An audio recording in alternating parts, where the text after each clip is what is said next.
The original Sanskrit word was adharma rather than evil. And adharma does not really mean evil in the way that we see it in our culture, in the Christian tradition. So I probably should have used the Sanskrit term here, but I brought this word for word from the translation that I have, which is a very good translation. And I also might give you some insight about what this is. This is a conversation. The Yoga Vasistha is a conversation between the sage Vasistha and the avatar Rama. Now, Rama was the student of Vasistha, even though he was an incarnation of God. And the reason that this dialogue is given is because when a great being takes a body, he or she has to learn all over again about their greatness. Now, this is our situation. We are all Rama. We are all avatars. We are all incarnations of God. But we still have to be taught. And the job of the sage Vasistha was to teach this son of the king.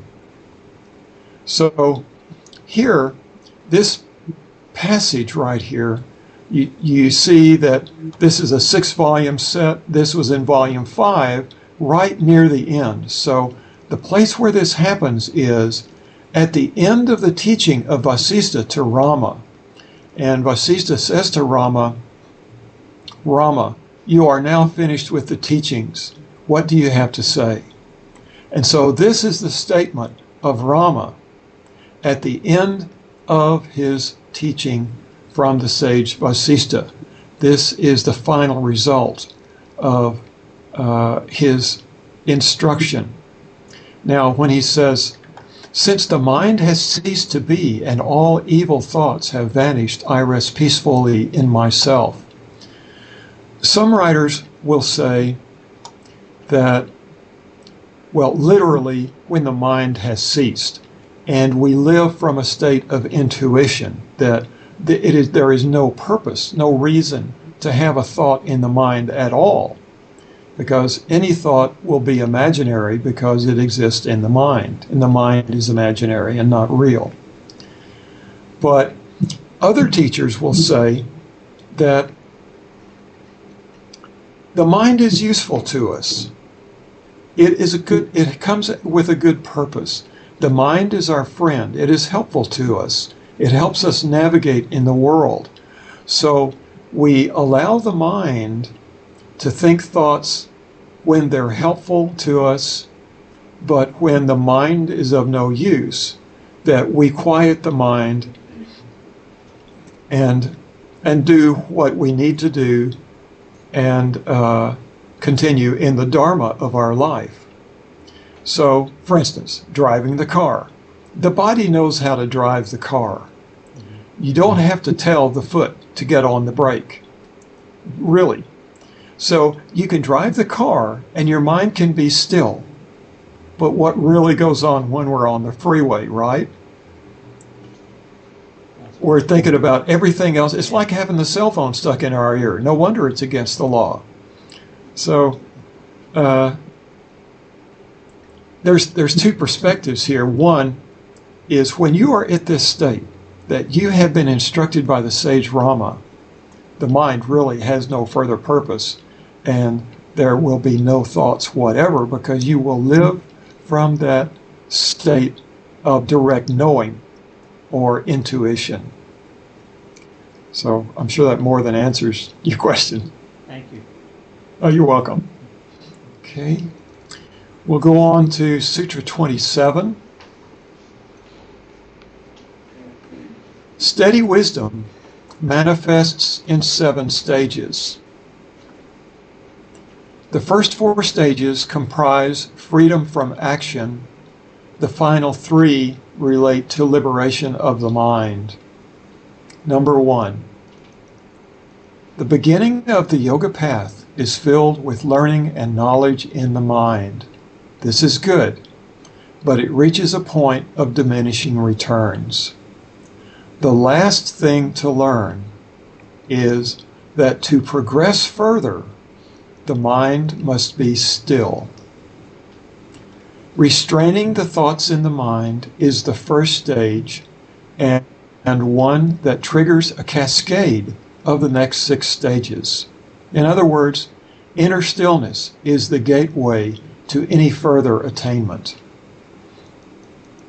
However, once there, the final state will come in due course. That is, once at the inner stillness, you don't really have to do anything. The next stages will come of their own. So, once you touch that stillness, here we are at stage 2. In the second stage, the obstacles to happiness have been largely dispersed, and there is no need to continue putting effort towards seeking or restraint. Okay, the word for obstacles here is kleshas. Elsewhere in the Yoga Sutras, if you've read the Sutras, you'll know that the kleshas, there are 5 kleshas, and they're described in great detail. The first klesha is avidya. Now, as I've explained before, avidya is not knowing the self. And from the first klesha of not knowing the self, all the other kleshas arise. The second klesha is ego. The second obstacle to happiness is ego. The third obstacle to ego is attachment. Right? Attachment, we know about this and how that is an obstacle to happiness. The fourth obstacle or klesha is aversion. Aversion can be just as insidious as attachment.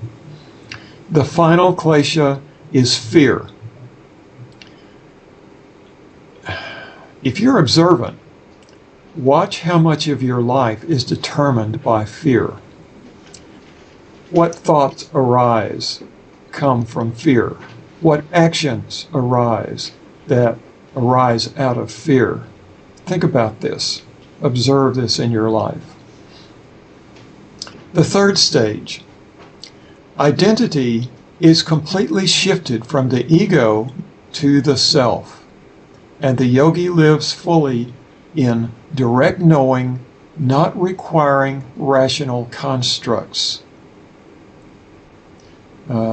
If you look back in the beginning of Book 2, you'll see that samadhi, or liberation, is defined as a shift in identity from the body and the mind to the self.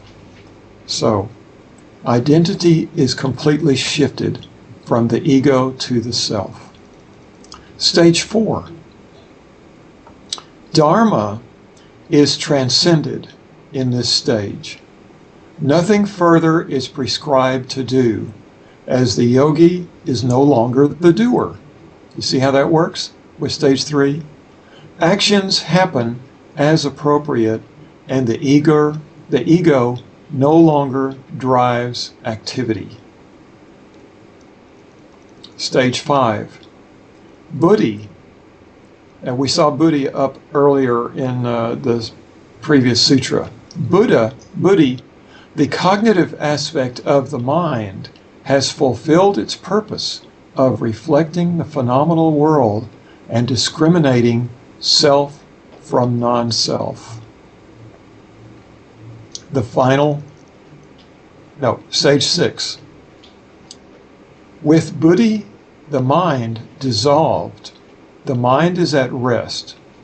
Vasanas, or conditioning, vasanas are burned away, and with contentment, there is no further craving for the world. No further craving for the world. The final stage, 7. In the final stage, the self, consciousness, Purusha, is free of relationship with the gunas, or the qualities of Prakriti, or nature.